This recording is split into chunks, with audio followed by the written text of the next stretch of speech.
എന്റെ അമ്മൂമ്മനെ കളിയാക്കിയാലും മനസ്സിലാവൂലേ? ഇത്രയും പ്രായമായില്ലേ? വല്ല രാമായണം ഒക്കെ വായിച്ച് വീട്ടിലിരിക്കേണ്ട നേരത്ത് അമ്മൂമ്മ പ്രസിഡന്റ് ആവാൻ നടക്കുന്നു. ലച്ചു, നിനക്ക് എന്തെങ്കിലും കഴിവുണ്ടോ? നിനക്ക് കലാപരമായിട്ടുള്ള കഴിവുണ്ടോ? നിന്നെ സമൂഹത്തിൽ 4 പേർ അറിയുന്നുണ്ടോ? നീ എന്തിനാ ജീവിക്കുന്നത്? നിന്നെ ഈ ലോകത്ത് ആരെങ്കിലും അറിയപ്പെടുന്നുണ്ടോ? നിന്നെ ഈ സമൂഹത്തിൽ ആരും അറിയപ്പെടാതെ പോകും. അമ്മൂമ്മ ഒരു സത്യം പറഞ്ഞു. അമ്മൂമ്മയാന്ന് ഞാൻ നോക്കൂല കേട്ടാ. നീ പടവലത്തി ഒന്ന് അന്വേഷിച്ചു നോക്ക്, ഈ ഭവാനി ആരാന്ന്.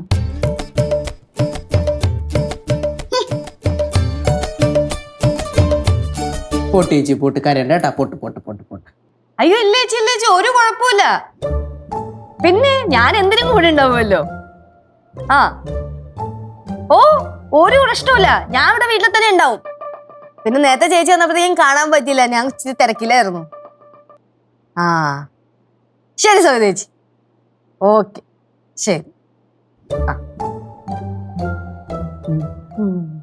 ചേച്ചി നിങ്ങളൊക്കെ എന്താ പറഞ്ഞേ? എനിക്ക് കഴിവില്ലെന്നല്ലേ? അത് അമ്മൂമ്മ ചുമ്മാ പറഞ്ഞല്ലേ ചേച്ചി, അത് വിട്ടില്ലേ ചേച്ചി? ഞാനത് വിട്ടാടാ.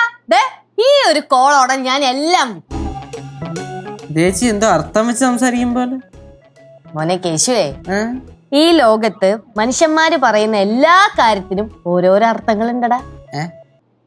നീ യുദ്ധം കണ്ടിട്ടുണ്ടോ? അത് ഇവിടെ നടക്കണ യുദ്ധം നമ്മൾ സ്ഥിരം കാണുന്നില്ലേ.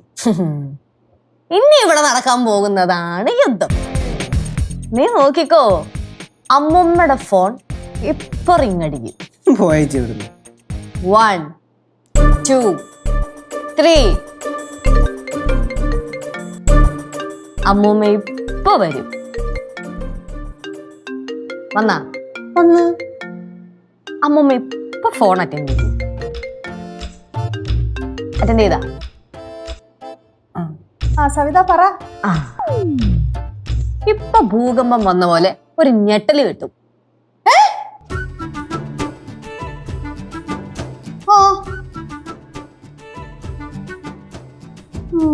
ഇപ്പൊ ഫോൺ കട്ട് ചെയ്തിട്ട് കലിപ്പില് ലക്ഷ്മേന്നും പറഞ്ഞ് നിലവിളിച്ചോണ്ടൊരു വരവില്ല.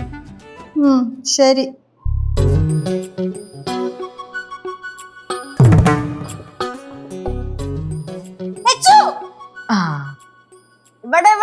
ഇവിടെ കമോൺ.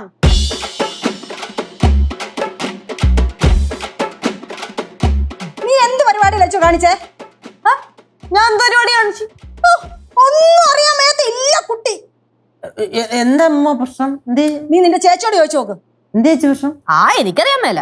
അയ്യോ എനിക്കറിയാൻ മേല, ഒന്നും അറിയാൻ വയ്യ. ഈ വർഷത്തെ സ്റ്റേറ്റ് അവാർഡേ നിനക്ക് തന്നെ ഉറപ്പിച്ചു കിട്ടും.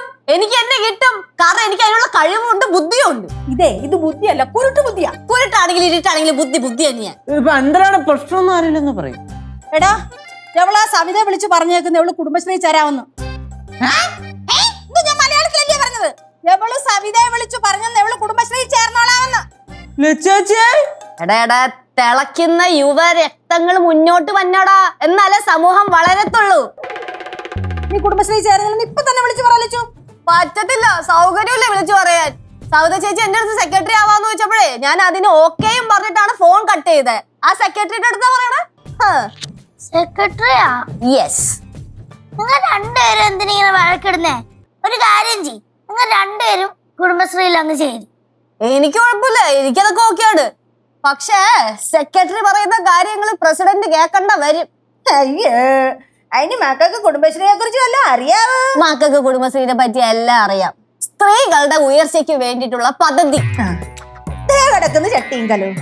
അതെ, ഒരു വീട്ടിൽ നിന്ന് ഒരാൾക്ക് മാത്രമേ മെമ്പർഷിപ്പ് കൊടുക്കത്തുള്ളൂ. അത് മക്കൾക്ക് അറിയാവോ? അതും എനിക്കറിയാം. അത് എന്റെ കഴിവ് കണ്ടിട്ടാണ് അവരെന്നെ ഇങ്ങോട്ട് വന്ന് വിളിച്ചത്. അമ്മൂമ്മേക്കാൾ കൂടുതൽ കഴിവ് എനിക്കുണ്ടെന്ന് അവർക്ക് മനസ്സിലായത് കൊണ്ടാണ് അമ്മൂമ്മനെ ഇങ്ങനെ തട്ടിക്കളഞ്ഞിട്ട് എന്നെ കയറ്റിയത്. ലച്ചു, മക്കള് ചേരുന്നില്ലെന്ന് ഒന്ന് വിളിച്ചു പറ. ഇനി വേണം വീട്ടിൽ വെറുതെ ഇരുന്ന ക്ഷീണമൊക്കെ അങ്ങ് മാറ്റിയെടുക്കാൻ. ഇനിയിപ്പൊ എന്തൊക്കെ ഉത്തരവാദിത്തങ്ങളാണ് അവ തലയിലോട്ട് വരാൻ പോകുന്നത്.